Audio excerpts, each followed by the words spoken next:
The second pillar of faith, God's attributes based on 10 principles. The first basic principle, it is that God is almighty as He said. He is powerful over all things. 15:120. He is truthful as the world is perfect with His designs and well regulated. He who sees a garment of silk of which the weaving and texture are fine and says that it has been made by a dead man or a man who has got no power would be lacking in natural intelligence and is utterly foolish. The second principle, it is that whatever existed is within God's knowledge and under His control. Even an atom in the heaven and the earth is not outside God's knowledge. He is truthful in all His promises and has got knowledge of everything. It is attested by the verse, "Does He not know who has created? He is subtle and cognizant." 77:14. Take this proof by your intellect that there is nothing like what He created with wonderful design. This shows the deep knowledge of the designer and the wonderful intricacies. He is the end of praise and guidance as He described Himself. The third basic principle, it is that God is ever living because it has been established that God has got knowledge and power and that He has got life. If it were conceived that the powerful and the knowing designer is without life, then it is possible to also doubt the lives of animals in spite of their motions and rest. This is the height of foolishness. The fourth basic principle, it is that very action happens according to the will of God. Every action happens according to the will of God. In other words, every existing thing lives according to God's will. He is the original creator. He repeats creation, and whatever He wills, He does. Whenever every action happens according to His will, the opposite thing also comes into being according to His will. So power leads to His will into two directions. Fifth basic principle, it is that God is hearing and seeing, and it is impossible to evade His sight and hearing. He is the bridge of mind and lies secretly in thoughts and reflections. The thinnest sound of the creeping of a black ant on a solid stone in the deep, darkest night does not evade His hearing. How will it then be that His sight and hearing are perfect beyond doubt, and that there is no decrease in His power? How can the power of the created become perfect in relation to the power of God? How can the designer become perfect in relation to the great designer? How can a portion become equal to one whole? The sixth basic principle is that God speaks without words and sounds and letters. It does not resemble the speech of any other thing. In reality, God's speech is the speech of the mind. Just as speech of the mind has got no sound or words, so God's speech has got no sound and words. He who cannot conceive it is a fool. Pay no attention to one who does not understand that the eternal is that before which nothing existed but this word. Bismillah, the word B precedes S, and the subsequently S cannot be eternal. God has got a secret for leading some men astray, as He says, "There is no guide for one whom He misguides."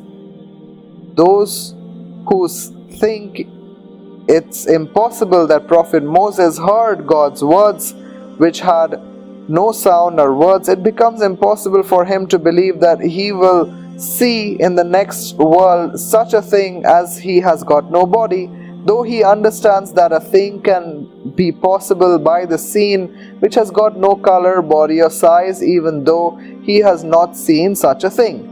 Similarly, conceive of hearing what is applicable to sight.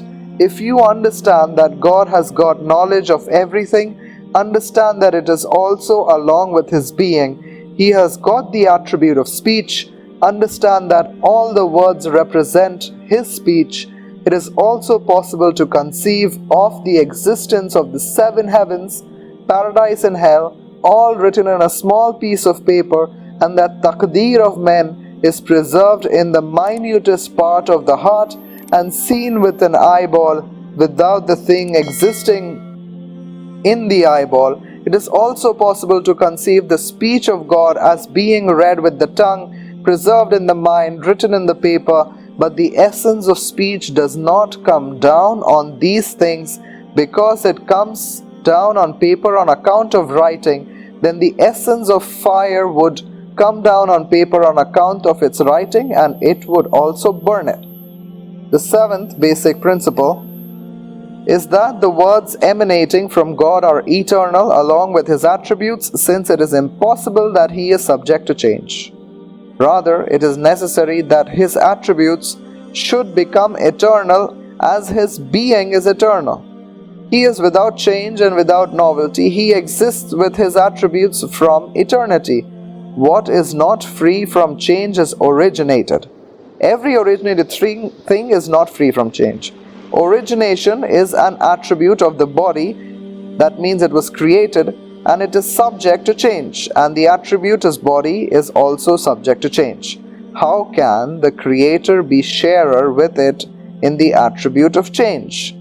For this it can be said that He is eternal, His words are eternal, but our words and sounds are new and originated. The eighth basic principle is that God's knowledge is eternal. Whatever occurs in His creation is within His knowledge from eternity and not His new knowledge. Whenever any animal is born, His knowledge about it is not new but eternal and ancient. For instance, if I know that Zaid will come at sunrise, his arrival at sunrise and to welcome him would be owing to that of the foreknowledge and not of any new knowledge. The eternal knowledge of God should be understood in this way. Ninth basic principle is that God's will is eternal. His will make an event at the appointed time has got connection with His eternal knowledge, because if there is a rise of a new will, it will remain confined to the place of an event. If His will rise in another object and not in His being, He cannot will, just as you cannot execute an action which is not in yourself. How can you do it when it depends on the will of another, which again depends on the will of another, and so on infinity, and there is no end to it? It is possible for a will to come into being without any other will. It would be possible for the world to come into being without any will. 10th basic principle is that God is wise by His knowledge, living with His life, mighty with His power, willing in His will, speaking with His words, seeing with His sight and His hearing. These attributes belong to His eternal attributes. If one says that he is wise without wisdom, his words will be like those of a man who says that he is wealthy without any wealth, learned without any learning, and the object of learning. The object of learning and the learned man are inseparable, as murderer and the one murdered are inseparable. As murder cannot be conceived without a killer, and the one killed, a learned man cannot be conceived without learning and an object of learning. Jazakallah khair. Wassalamu alaikum wa rahmatullahi wa barakatuh.